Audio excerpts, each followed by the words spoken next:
이 시간에 말씀으로 우리를 이끄시는 그 손길을 기억합니다. 우리의 모든 상황을 함께 견디고 계시는 하나님의 신실하심을 기억하는 하루로 살아가시길 바랍니다. 다 함께 사도신경으로 우리의 신앙을 고백하겠습니다.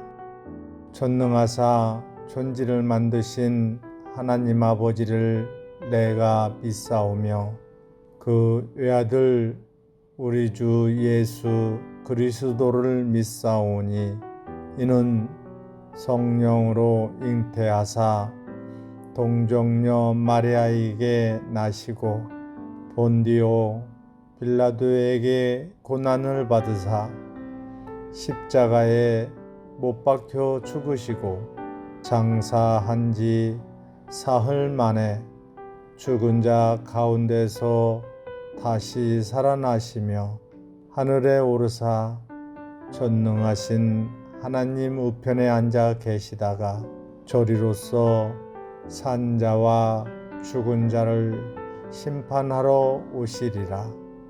성령을 믿사오며 거룩한 공회와 성도가 서로 교통하는 것과 죄를 사하여 주시는 것과 몸이 다시 사는 것과 영원히 사는 것을 믿사옵나이다.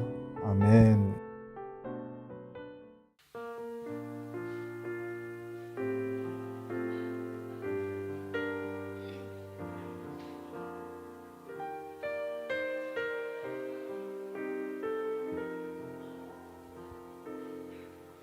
고달픈 삶의 은혜도 무뎌지고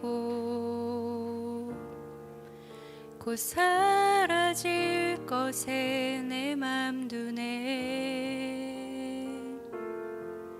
헛되고 헛된 것들을 바라보며 그 은혜를 놓치며 살았네. 주어진 삶을 묵묵히 살아가며 날 붙드신 주 예수를 보내. 사망 가운데 놓여진 나의 삶을 날 건지신 그 이름 예수. 나의 한숨을 바꾸셨네. 주를 향한 노래로, 소망의 노래로 나의 눈물을 거두신 주 예수 이름 안에 살게 하소서. 나의 한숨을 바꾸셨네. 주를 향한 노래로, 소망의 노래로 나의 눈물을 거두신 주 예수 이름 안에 살게 하소서.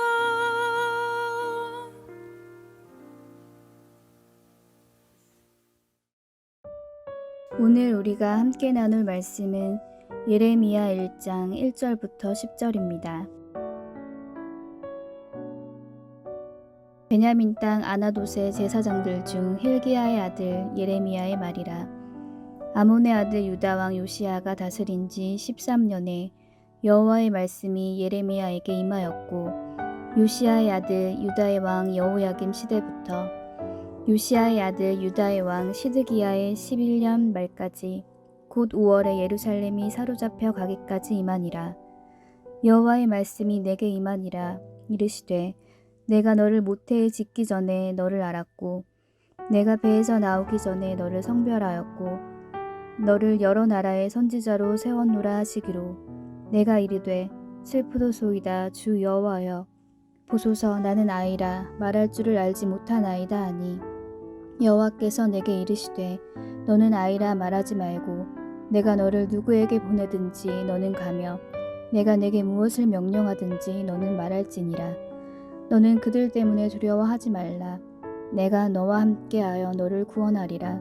나 여호와의 말이니라 하시고 여호와께서 그의 손을 내밀어 내 입에 대시며 여호와께서 내게 이르시되 보라 내가 내 말을 내 입에 두었노라.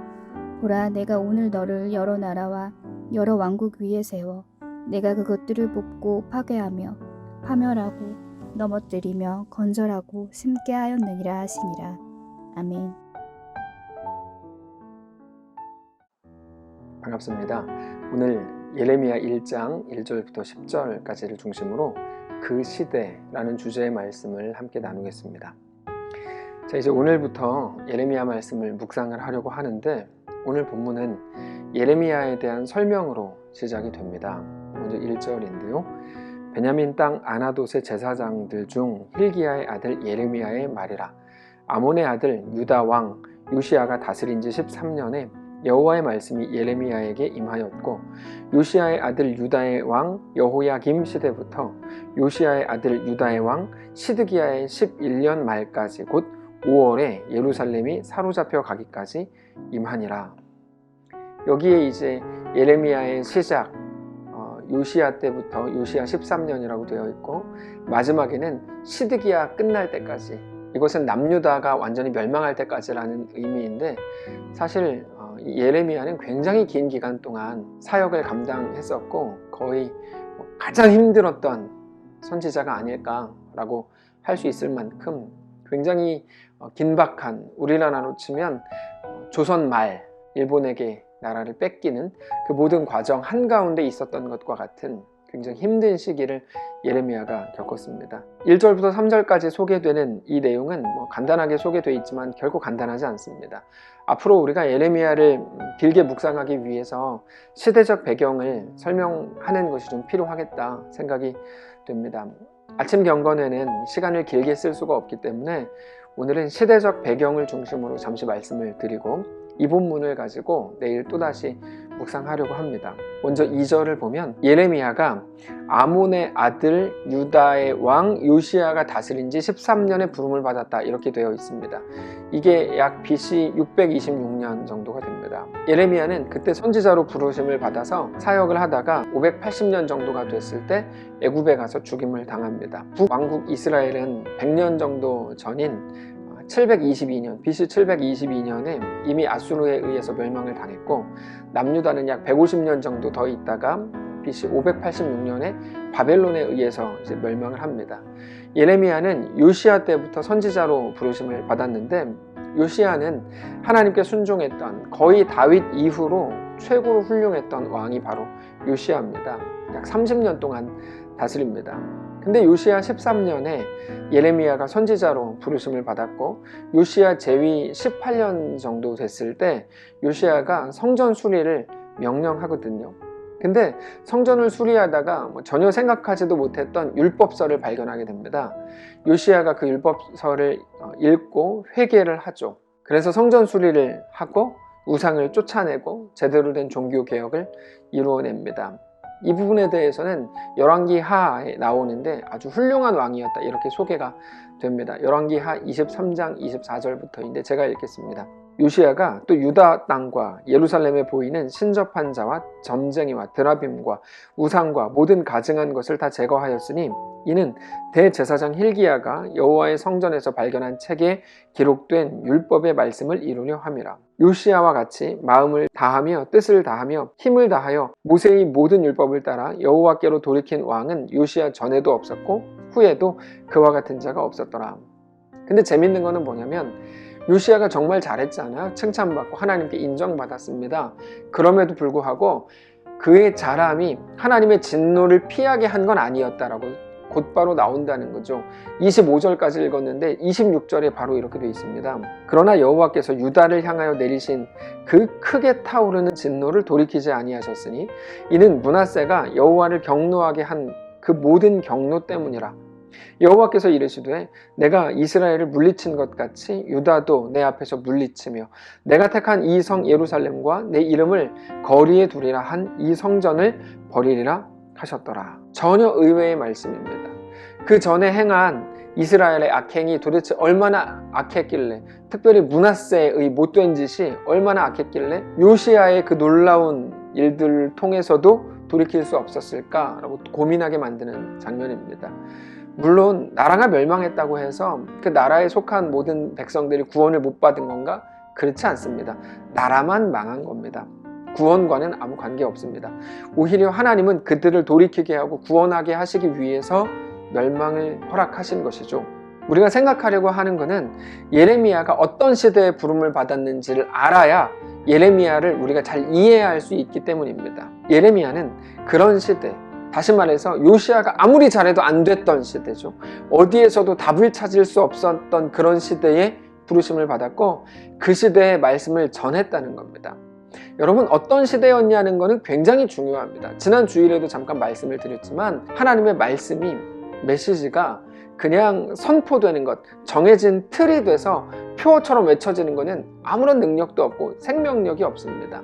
시대에 맞게, 상황에 맞게 하나님이 그때 어떤 상황에 맞게 어떤 말씀을 주시느냐, 이게 아주 중요한 겁니다. 모든 하나님의 말씀은 우리의 삶과 현실과 아주 밀접하게 관련이 있기 때문입니다. 결국에 우리의 삶이라고 하는 건 우리가 거하는 곳, 우리가 서 있는 곳, 우리가 묶여 있는 곳이라는 의미인데 그가 어디에 묶여 있는가, 이게 이제 아주 중요한 겁니다. 말씀을 풀어내는 굉장히 중요한 열쇠가 됩니다. 성도의 삶은 매임이고 내어줌이고 묶임입니다.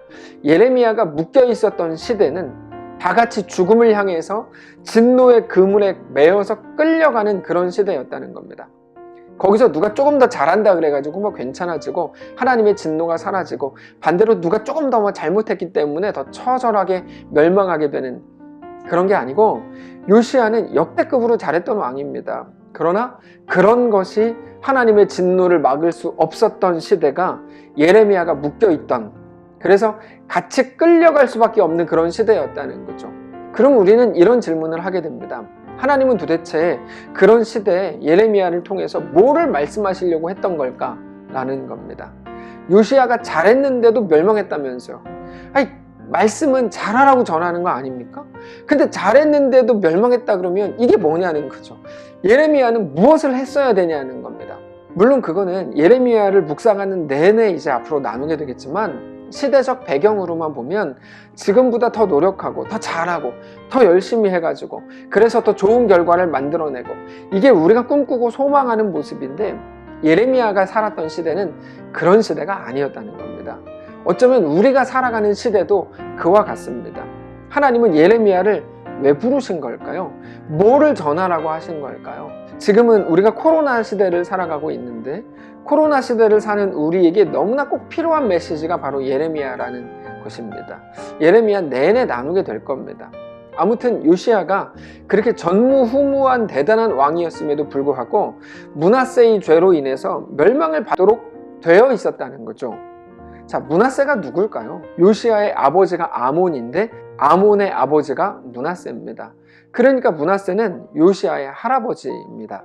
므낫세는 55년을 다스렸는데 55년을 왕으로 다스리는 동안에 50년을 개판으로 삽니다.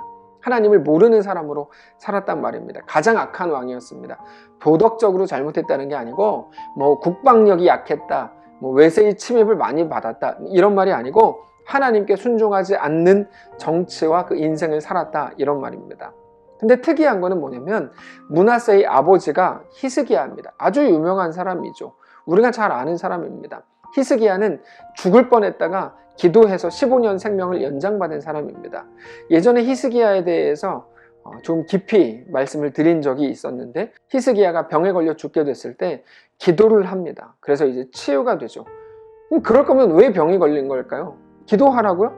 그렇진 않죠. 정신을 차리라는 거였습니다. 어떤 정신을 차립니까? 하나님이 그때 주신 말씀이 뭐였습니까? 이사야를 통해서 이렇게 말씀하시죠. 너는 집을 정리하라. 이런 말씀을 주십니다. 사실 그때까지는 히스기야에게 아들이 없었습니다. 근데 그렇게 죽을 병이 걸렸다가 하나님의 은혜로 15년을 더 살게 되는데 그 15년 사는 기간 중에 3년이 지났을 때 아들 므낫세가 태어납니다. 그러니까 므낫세는 누구보다도 강력한 증거, 하나님의 증거로서 태어난 아이이고 히스기야는 너무나 당연하게 므낫세에게 신앙교육을 어떻게 했어야 되는가에 대해서는 너무나 분명한 내용이 있었던 겁니다. 할 말이 너무 많은 거죠. 근데 히스기야는 신기하게도 므낫세에게 신앙교육을 하지 않습니다. 그저 자기 자랑하기에 바쁘게 살다가 죽어버립니다. 그 결과 므낫세가 그래서 하나님을 알지 못하고 50년을 개판으로 삽니다. 그러다가 50년 만에 하나님을 알게 돼서 그나마 5년은 뭐 조금 괜찮게 살았는데 뭐 대단하게 훌륭하게 살았던 건 아니고 그나마 괜찮은 삶을 살았다 이 정도입니다. 므낫세가 가장 비참한 삶을 살았던 이유는 절대적으로 아버지 히스기야 때문입니다. 므낫세에게 하나님을 가르쳐주지 않았기 때문입니다. 므낫세와 그 아들 아몬 모두가 하나님도 모르는 개판으로 살았고 그렇게 하나님의 진노는 점점 더 강해져 갔습니다. 그러다가 뜻밖의 요시야가 왕이 돼가지고 종교개혁을 이루죠. 639년에 왕이 됐고 18년이 지난 621년쯤에 종교개혁이 거의 절정에 이르게 됐고 609년에 죽게 되는데 하나님을 그렇게 잘 섬긴 요시야가 죽는 과정이 사실 이해가 잘 안 됩니다. 무슨 일로 죽었냐면 그 시대에 남유다의 주적은 아수르였습니다. 아수르는 북이스라엘을 멸망시킨 강대국입니다. 그 주변 국가의 거의 최고 강대국이었습니다. 그러다 보니까 아수르를 견제하기 위해서 북이스라엘도 그렇고 남유다도 그렇고 아수르와 대등한 나라의 힘을 빌리는 일을 많이 했죠. 그게 애굽입니다. 미국과 중국 사이에서 줄타기 하는 것과 이제 비슷한 건데 애굽은 역사 내내 강대국으로서 이스라엘이 도움을 요청하기에 딱 좋은 나라였습니다. 근데 하나님은 이스라엘이 애굽과 손잡는 것을 항상 싫어하셨고 반대하셨습니다. 그러던 중에 바벨론이라는 신흥 강대국이 생겨나서 아수르를 칩니다. 그래서 이제 아수르가 거의 몰려서 멸망 직전이었는데 애굽의 바로 느고가 바벨론을 경계하기 위해서 아수르를 돕자 이렇게 됐죠. 근데 요시야는 아수르를 돕는 게 너무 싫었어요. 북이스라엘을 멸망시킨 나라였고 그래서 아수르를 도우러 가는 애굽의 바로 느고를 만나서 싸웁니다. 그 무기또 전투입니다. 이게 우리말 성경 열왕기하 23장 29절에는 애굽의 왕 바로 느고가 아수르를 치고자 하여 이렇게 되어 있는데 정확히 말하면 이건 조금 잘못된 번역이고 우리말 성경을 제외한 다른 모든 성경들은 제대로 번역을 합니다. 아수르를 향하여 이렇게 되어 있습니다. 그러니까 애굽의 왕 바로 느고가 아수르를 치고자 하여가 아니고 아수르를 향하여. 아수르를 왜 향해서 갔냐면 바벨론을 막아주기 위해서, 아수르를 보호하기 위해서 아수르로 간 겁니다. 그 바로 느고가 요시야에게 이렇게 말하죠. 나는 하나님의 명령대로 가고 있는 길이다. 너도 같이 가자. 근데 요시야는 그 말을 무시합니다. 그거를 요시야가 막았죠. 그게 그 유명한 무기또 전투입니다. 요시야가 거기서 죽습니다. 다시 말해서 요시야는 마음으로는 하나님의 뜻을 따르려고 했지만 현실적으로는 눈에 보이는 정황, 자기 판단을 따라갈 수밖에 없는 거 아니냐라고 이야기하고 그렇게 행동했던 사람의 전형이 되는 거죠. 그 이중성입니다. 요시야입니다. 근데 그게 요시야만이 아니라 유다 백성 전체 문화 자체가 그랬다는 겁니다. 하나님을 잘 섬기는 것처럼 보이지만 현실적으로는 세상적인 모든 것을 놓치지 않는 그런 모습이었다는 거죠. 이게 멸망으로 이끌어가는 것이다 라고 우리에게 말해주는 겁니다. 한편 요시야가 애굽의 바로 느고에게 죽었으니까 그 아들 여호아하스가 이제 왕이 됩니다. 근데 요시야를 죽인 애굽의 바로 느고가 여호아하스를 그냥 폐위시켜버리고 3개월 만에 엘리야김, 요시야의 아들 엘리야김을 왕으로 세우는데 그 이름을 여호야김으로 바꾸죠. 그리고 나서 여호야긴으로 왕이 또 이어지고 다 악한 놈들입니다. 그런 일이 있는 약 3, 4년 만에 바벨론이 남유다로 쳐들어와서 예루살렘을 완전히 무너뜨리는 겁니다. 거기에 다 잡혀가고 금은보화 다 뺏기고 시드기야를 마지막 왕으로 세워서 끌고 가죠. 근데 마지막에는 예레미야도 이제 애굽으로 가서 죽게 되는데 그거는 왜 그렇게 되냐면 애굽의 바로 느고 때문에 요시야가 죽었죠. 그리고 나서 남유다가 급격히 힘을 잃어버리게 되는데 결국 바벨론에게 망하게 됩니다. 그때 야 그래도 우리를 애굽이 보호해주지 않겠냐. 이게 조선 말기랑 완전히 똑같은 상황입니다. 지도자급 중에 그렇게 생각하는 사람들이 여럿 있었고, 그래서 바벨론으로 끌려가서 고생하다 죽지 말고 애굽으로 망명하자, 애굽으로 도망간 사람들이 여럿 있었습니다. 그때 자기들 눈엣 가시였던 선지자들, 특별히 이사야, 예레미야 이런 사람들을 붙잡아서 애굽으로 끌고 갑니다. 예레미야는 하나님의 말씀을 전했던 선지자였기 때문에 모두가 싫어했습니다. 하나님의 말씀이 듣기 싫었던 사람들은 예레미야를 다 미워했습니다. 그래서 예레미야를 붙잡아서 이제 애굽으로 끌고 가는데, 예레미야를 미워했던 이유는 예레미야가 외쳤던 메시지 때문입니다. 모든 선지자들이 거짓 선지자죠. 바벨론과 싸워라. 하나님이 승리 주실 거다. 긍정의 힘 잘 될 거다. 우리가 조금만 더 노력하면 하나님이 복 주실 거다. 다 이렇게 뻥을 치는데, 예레미야만큼은 전혀 다른 거를 외쳤습니다. 바벨론에게 항복해라. 바벨론을 싸워서 이기는 게 하나님의 뜻이 아니다. 바벨론에게 정복당한 그 삶 속에서 진짜 신자로 살아가는 게 하나님의 뜻이다. 항상 그렇게 외쳤습니다. 우리가 이제 쭉 나누게 될 예레미야 서를 통해 우리가 확인을 하게 될 텐데, 코로나 시대의 메시지와 너무 비슷하죠. 근데 예레미야는 항상 그랬습니다. 이건 하나님의 징벌이다. 하나님의 뜻이다. 없애달라고 하지 말고, 피할 생각하지 말고 바벨론에게 끌려가는 게 맞다. 거기서 신자로 살 수 있다. 늘 이렇게 외쳤는데, 그러다 보니까 지도자급에서 예레미야가 얼마나 미웠겠어요. 그래서 586년에 바벨론에 의해 유다가 망하는데, 그때쯤에 예레미야와 이사야를 끌고 가가지고 둘 중에 한 명인데요, 빈 나무 속에 선지자를 집어넣고 톱으로 켜서 죽였다. 이런 게 이제 역사의 기록입니다. 그 모든 과정을 예레미야가 다 본 거죠. 요시야 때부터 해가지고 여호아스, 여호야김, 여호야긴, 시드기야 이렇게 가면서 결국에 남유다가 멸망하는 모든 과정을 다 본 겁니다. 처음에 아주 잘 나가고 하나님 앞에 온전히 종교개혁을 이룬 요시야 때부터 완전히 멸망하는 시드기야 때까지 다 있었던 겁니다. 그 모든 과정을 본 예레미야가 그때마다 하나님의 말씀을 전하거든요. 이제부터 우리가 나누게 될 예레미야 말씀은 그 배경 안에서 선포되는 겁니다. 복음이 뭔지, 우리에게 무엇을 도전하시고 무엇을 요구하시는지 예레미야를 통해서 선명해질 겁니다. 이렇게 예레미야를 시작하려고 하는데, 여러분, 복음은 우리 현실과 삶에 아주 지극하게 연결이 되어 있습니다. 우리 현실을 뛰어넘어서 현실을 배제한 채로 복음이 외쳐지는 것 아닙니다. 거룩이라는 이름으로 구별이 강조되고, 그 구별이 마치 세상과 나는 다르다. 너희는 뭐 이 땅 가운데 힘겹게 살아라. 나는 기도해서 모든 고통을 면제받겠다. 이거는 신앙이 아닙니다. 예전에 말씀을 드렸지만 수해가 난 어떤 지역에서 모든 성도들이 수해 때문에 막 고통스러워하고 다 울고불고 난리가 났는데, 어떤 한 가정이 조금 더 높은 지대에 있어가지고 수해를 입지 않았다 그러죠. 그 주에 감사헌금을 한 거예요. 거기까지 뭐가 나쁩니까? 감사한 일은 너무 좋은 거죠. 이렇게 썼어요. 모두가 죽어나가는 마당에 우리를 살려주셔서 감사합니다. 그거는 잘못하는 거죠. 하나님에 대한 잘못된 인식이 있어서 그렇게 반응하는 겁니다. 하나님은 고통을 면제시켜주는 방식으로 우리를 구분시키지 않습니다. 우리를 그렇게 구별하지 않습니다. 그 시대 속에 살게 하고 우리 현실 속에 들어가 살게 하지만, 그 속에서 진정한 신자로 살게 하시는 것이 하나님의 방식이고, 그게 예레미야를 통해 우리에게 말씀하시려는 내용입니다. 단순히 문제를 해결하고 없애는 열쇠가 복음이 아니고, 모든 것의 주관자 되시는 하나님이신 것을 알게 되고 더 깊이 있게 하나님을 보게 하는 게 복음의 능력입니다. 특별히 성도에게 있어서 시대가 얼마나 중요한지, 시대 속에 성도가 보내진다는 것을 깨닫게 하는 거죠. 지금 이 시대 마찬가지입니다. 그렇게 우리가 예레미야를 나누는 동안에 우리의 삶에 대해서 더 깊이 보게 되고, 우리에게 대한 하나님의 마음을 알게 되고, 그렇게 복음에 대한 분명한 이해와 굴복이 있는 긴 여정이시기를 축복합니다. 한번 기도하겠습니다. 살아계신 하나님, 오늘부터 이제 예레미야를 시작하려고 하는데, 우리 삶 속에 있는 그 이중성, 하나님을 믿는다. 그러나 이 땅에서 똑같이 남들처럼 가지고 똑같이 믿음은 믿음이고 현실은 현실이다.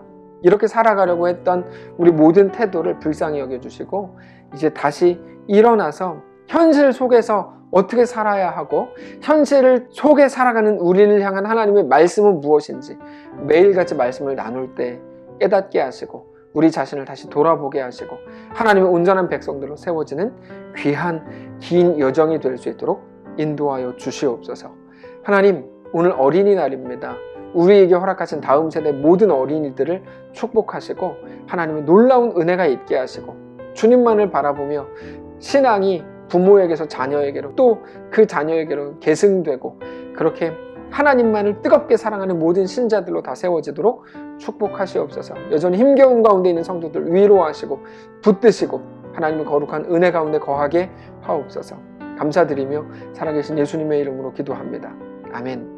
사랑하는 성도 여러분, 하나님께서 오늘 하루를 또 우리에게 허락하셨습니다. 믿음을 가지고 승리하시기를 바라고 우리가 처해 있는 모든 상황 속에서 온전한 신자로 주님을 사랑하는 자들로 승리하시기를 주님 이름으로 축복합니다.